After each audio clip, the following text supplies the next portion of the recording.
A banana was thrown, not in the stands of a cold European stadium, but right here in Africa, in Rabat, at our biggest celebration, on our soil.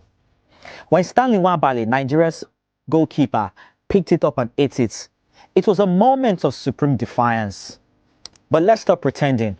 We like to tell ourselves that racism in football is a foreign import, something that happens to us over there. Stanley Nwabali exposed the truth. Sometimes the rot is inside the house. If we can't protect our own players from our own fans, what exactly is the Pan-African dream we're selling? On January 18th, 2026, the Afcon final didn't just end in glory. It melted down. Senegal beat Morocco 1-0 in extra time. But the football was a side story to the 17-minute walk-off. After a disallowed goal and a 98th minute VAR penalty awarded to Morocco, Senegal's manager, Pape ordered his team into the dressing room. The stadium was a pressure cooker. When play finally resumed, Brahim Diaz, the Real Madrid star, with the weight of Morocco on his back, tried a Panenka penalty. It was a disaster. He chipped it straight into Edouard Mendy's arms. Pape Gueye punished them in extra time. The next morning, January 20, the Moroccan FA had officially launched legal action with FIFA. They are claiming the walk-off scrambled their players' heads and materially impacted the results. This isn't just a loss. It's a breakdown of trust in CAF's ability to control its own final. That's even crazy. Wait until you hear about Towelgate, the petty war. It was wild. Throughout the tournament, and specifically during the Nigeria-Morocco semi and the final, we saw it. Stadium stewards and ball boys were caught on camera repeatedly stealing towels from goalkeepers like Stanley Nwabali and Edouard Mendy just to stop them from drying their gloves. It sounds petty, even funny, but it's a security failure. When pitch-side officials are participating in gamesmanship instead of regulation, the game is gone.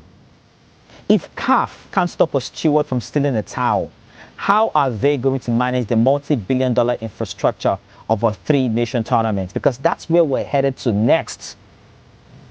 The flag has now been handed over.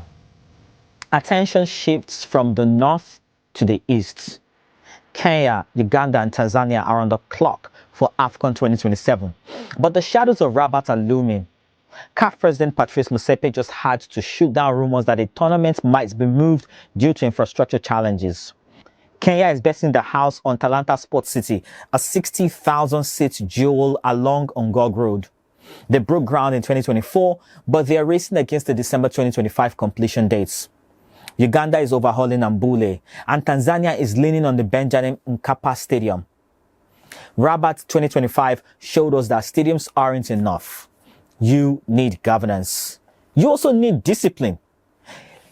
In fact, you need a system that doesn't stop for 17 minutes because someone is angry.